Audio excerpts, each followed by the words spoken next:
Hi guys. तो आज का सेशन उनके लिए काफी इंपॉर्टेंट है जो इंटरव्यू तो देते जा रहे हैं लेकिन रिजेक्ट होते जा रहे हैं। भाइयों, कहाँ पे गलती कर रहे हो आप लोग?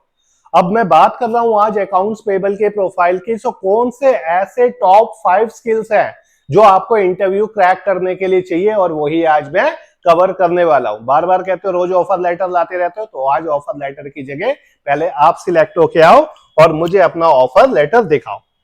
बात कर रहा हूं आज मैं उन 5 स्किल्स के बारे में जो आपके करियर को डिसाइड करेगी, और जो हमारा जॉब प्रोफाइल होगा वो होगा अकाउंट्स पेबल। बात करेंगे हम अकाउंट्स पेबल की। अगर आप अकाउंट्स पेबल के अंदर करियर बनाना चाहते हो, कौन सी ऐसी स्किल्स हैं जो आपके सीवी के अंदर मेंशन होनी चाहिए, और उसकी नॉलेज एंड टू एंड आपको होनी चाहिए, तभी आप एक कंपनी में एंट्री ले सकते हो और आपके पास भी वो अपॉर्चुनिटी आ सकती है जहां पे आपके पास मल्टीपल जॉब प्रोफाइल्स होंगे। स्टार्ट करते हैं पहले स्किल के बारे में।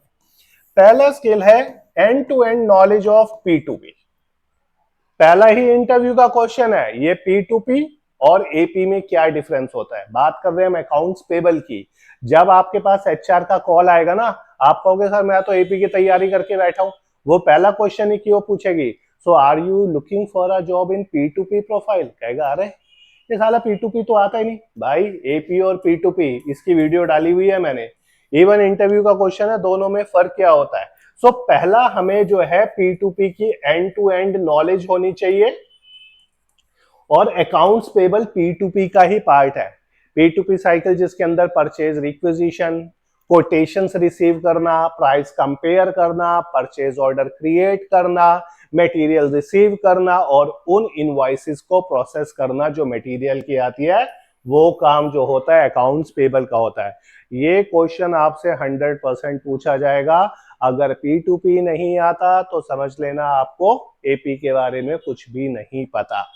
पहला आपको एंड टू एंड नॉलेज होनी चाहिए P2P की और AP की। लाइक इनवॉइस कितने टाइप के होते हैं, परफॉर्मा इनवॉइस क्या होता है, परचेज ऑर्डर इनवॉइस क्या होता है, जब एक्सपेंस का इनवॉइस आता है जो सर्विस का होता है उस टाइम क्या एंट्री होती है, मटेरियल के इनवॉइस पे क्या एंट्री होती है। ये सारे इंपॉर्टेंट क्वेश्चन है जो आपके करियर को डिसाइड करते हैं। ये तो बात करी मैंने पहले स्किल्स की। अब हम बात करते हैं दूसरे स्किल की जो है ERP सॉफ्टवेयर। अब क्वेश्चन आता है, कोई आपसे पूछ लेता है कि कौन से ERP पे कंफ्यूज हो जाते हो, फिर सोचते हैं अरे यार ये ERP क्या होता है। भाई ERP के अंदर काफी सारे सॉफ्टवेयर्स आते हैं। SAP भी उसका पार्ट है, ओरेकल भी इसका पार्ट है, इवन टैली ERP तो आपने सुना ही होगा। सर को जाने से बढ़िया है SAP की आपको नॉलेज होनी चाहिए। आज की डेट में फ्रेशर का टाइम गया, 90% है मेरी जॉब लग जाएगी, नहीं। अगर आपको फ्रेशर में भी AP आता है कि भाई इन चीजों की नॉलेज है या नहीं है, तो आपको किसी ना किसी ERP की नॉलेज होनी चाहिए। और जो डिमांड में चल रहा है वो SAP चल रहा है, और SAP का भी जो लेटेस्ट वर्जन है वो SAP S/4HANA है। कहीं भी डाउट हो टूल से रिलेटेड, SAP से रिलेटेड, हमारी इंक्वायरी टीम को कॉल कर देना, सारा कुछ आपको ब्रीफ कर देगी। दो स्किल्स तो आपने अब सीख लिए। तीसरा skill invoice processing. Invoice processing, अब भाई इनवॉइस प्रोसेसिंग होता क्या है, तो पहले तो अकाउंट्स पेबल ही समझ लो। अगर वो भी नहीं पता तो अकाउंट्स पेबल वो पैसा होता है जो हमने अपने क्रेडिटर को पे करना है। क्यों करना है? क्योंकि हमने उनसे सामान खरीदा है। अब सामान या तो हमने मटेरियल खरीदा होगा, गुड्स खरीदा होगा, या कोई सर्विसेज ली होगी। उसके जो बिल्स हमारे पास आते हैं उन बिल्स को हम वेरीफाई करते हैं, उन बिल्स को हम वैलिडेट करते हैं कि इनमें कोई उसे रिव्यू करते हैं कोई गलती तो नहीं है। ये काम होता है इनवॉइस प्रोसेसिंग का। जनरली अकाउंट्स पेबल में जो सबसे ज्यादा बच्चे प्लेस्ड होते हैं वो इसी इनवॉइस प्रोसेसिंग में होते हैं, जिसे हम IP भी कहते हैं। यानी कि आपको एंड टू एंड IP की नॉलेज होनी चाहिए। जब हमारे पास इनवॉइस आता है तो वो किस टाइप से आता है, अगर कोई इनवॉइस आता है तो हमें कैसे उसे वेरीफाई करना है, कैसे उसे जो है वैलिडेट करना है, कैसे उसे प्रोसेस करना है, प्रोसेस किया तो क्या अकाउंटिंग एंट्री उसकी होगी। भाई करियर बनाना है तो थोड़ी तो देखो मेहनत करनी पड़ेगी। उसके बाद आपको नॉलेज होनी चाहिए वेंडर पेमेंट की। भाई सामान खरीदा है, भाग तो नहीं जाओगे, कंपनी भागती थोड़ा ना, कंपनी पेमेंट करती है। पहला क्वेश्चन, पेमेंट टर्म्स क्या होते हैं। भाई कंपनी ने डिसाइड किया मैं आपसे सामान खरीद रहा हूं, 30 दिन बाद पेमेंट करूंगा, so this is a payment term. Payment method क्या होता है, मैं कैसे पेमेंट करूंगा, मैं चेक के थ्रू पेमेंट करूंगा, मैं बैंक में ट्रांसफर करूंगा। सो ये जो सारा पार्ट होता है वो पेमेंट से रिलेटेड होता है। अब यहाँ भी एक जो है आता है, भाई कितने टाइप की पेमेंट होती है। एक पेमेंट होती है नॉर्मल, मैंने आपसे सामान खरीदा, मैं आपकी पेमेंट कर रहा हूँ।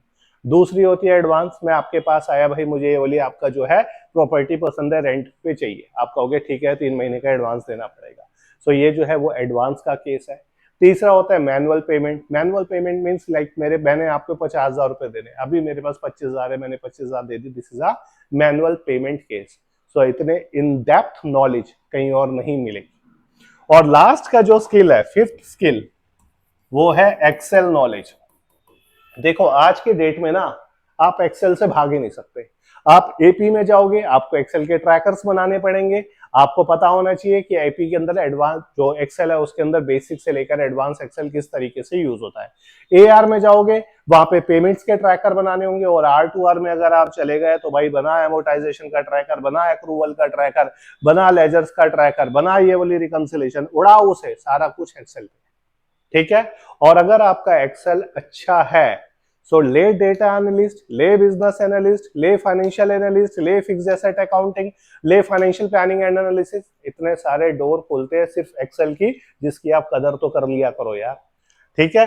सो अगर आप करियर बनाने वाले हो एपी और P2P के अंदर, तो ये ऐसे स्किल्स हैं जो आपको आने चाहिए। सीखना चाहते हो सो हमारे यहाँ पर कॉल कर लेना, इंक्वायरी टीम आपको सब कुछ ब्रीफ कर देगी। 5,000 से ज्यादा बच्चे प्लेस्ड हैं यहाँ से। सो बहुत बड़ा लर्निंग प्लेटफॉर्म है। और हर बैच के अंदर कितने बच्चे होते हैं वो मैं आपको बता नहीं सकता। सो अगर आपको एंड टू एंड नॉलेज चाहिए P2P की, तो आप हमारी टीम से कनेक्ट करिए। अगली वीडियो ऑफर लेटर लेके आऊंगा। Thank you.